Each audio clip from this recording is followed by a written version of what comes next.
Баршаларыңызға қайырлы күн, құрметті менің қолдаушыларым. Бүгін пиццериядағыдай пицца жасайтын боламыз. Сіздер менімен бірге болыңыздар. Бұл пиццаның ерекшелігі соусында сіздер де жасап көріңіздер. Қамыры өте жұмсақ, 7-8 минутта дайын болады. Жылы суымызды алып, үстіне бір қасық дрожжымызды салып, бір қасық қантымызды салып, араластырып, бетін жауып 10 минутқа қалдырамыз. Реакция жүру керек. Ашытылған ашытқымызды ұнымыздың үстіне құйып, қамыр елейтін боламыз. Мен қамырдың үстіне бір қасықтай тұз салып, аз ғана сұйық май құйып, қаттылау қамыр елеймін. Егер қамырыңыз қолыңызға жабысып тұрса, аз ғана ұн қоссаңыз болады. Бұл ұнның тығыздығына байланысты. Елеп болған қамырдың үстіне 1-2 қасықтай сұйық май жағып, бетін жауып 15-20 минутқа қалдырамыз. Енді біздер соусын жасайтын боламыз. Пиццерияда осындай соуспен, оригинал соуспен пицца жасайды.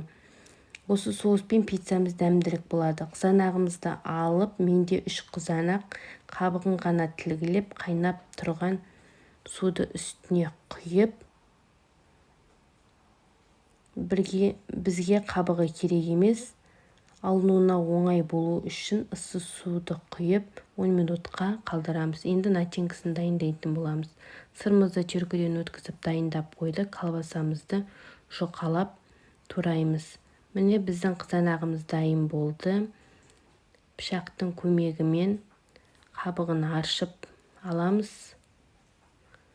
Қабығын аршып болған қызанағымызды блендермен езіп алатын боламыз. Егер де сізде блендер болмаса, шанышқының көмегімен езіп алсаңыздар болады. Ең маңыздысы түйіршік қалмауы керек.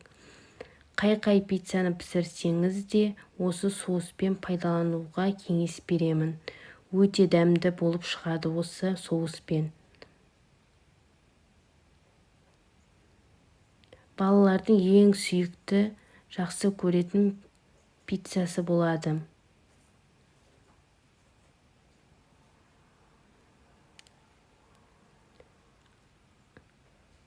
Осы езіп алған қызанағымыздың үстіне теркіден сарымсағымызды өткізіп, үстіне салатын боламыз. Егер сіздер сарымсақты ұнатсаңыз, молынан салсаңыздар болады. Мен 3 талын салдым. Бұл соустың приправасы, орегано приправасын пайдаланамыз. Мен 1 қасық паприка салатын боламын. Табағымызды газге қойып, үстіне 1-2 қасықтай сұйық майымызды қойып, чесногымызды салып қуыратын боламыз. Үстінен 1 қасық орегано дәмдеу үшін салдым. 1-2 минуттай қуырып тұрамыз. Қатты қуырудың қажеті жоқ. Қатты қуырылса, дәмі бұзылып кетеді. Енді дайындап қойған соусымызды үстіне құйып, 1-2 минуттай қайнатып аламыз. Мен аз ғана шымшым тұз қостым. Көп қосудың қажеті жоқ. Қамырына да біз тұз салғанбыз. Менің рецебіммен жасап көріңіздер.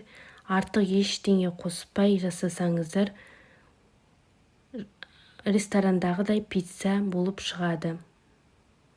Мұнда мен 1 қасықтай паприка қостым. Араластырып, 1-2 минуттай қайнатып, астын өшіріп қоямыз. Міне біздің қамырымыз дайын болды. Қамырымызды рулетке созып алып, тең етіп 2-ге бөлетін боламыз. Бетін жауып, тағы да 5 минутқа қалдырамыз. Үстіне аз ғана мен сұйық май құйдым. Міне соусы әдемі болып, қып-қызыл болып шықты. Енді қамырымызды алып, жайып алатын боламыз. Сіздер егер де қолмен жаю ыңғайсыз болса, оқтаумен жайсаңыздар болады. Өте жұқа қамыр болып шығады. Жақсылап қолдың көмегімен жайып алдым. Үстіне енді соусымызды жағатын боламыз. Дәл пиццериядағыдай пицца болайын деп тұр. Өте дәмді болып шығады бұл соуспен. Бұл пиццаның ерекшелігі жоғарыда айтқанымдай, осы қай пиццаны пісірсеңіз де осы соуспен жасап көріңіз. Сырымызды салып жатырмыз. Мен молынан бір пиццаға 150-200 граммдай сыр кетеді. Мен моцарелла сырын пайдаландым. Үстіне колбасамызды салып, осы кезде әсел пешімізді қыздырып қоятын боламыз ең жоғарғы температурасына. Міне біздің пиццамыз дайын болды. Өте дәмді шықты. Сіздер де осы рецептпен жасап көріңіздер. Егер қажеттіліктеріңізге жараса, маған комментария жазып, лайк басып, мені қолдап кетіңіздер. Сіздерге де жасауға кеңес берем. Өте жұмсақ болып шығады. Сіздердің әр қолдауларыңыз мен үшін маңызды. Келесіде тағы да басқа пиццаның түрімен бөлісетін боламын. Мені жоғалтып алмас үшін маған тіркеліп қойыңыздар. Ас болсын.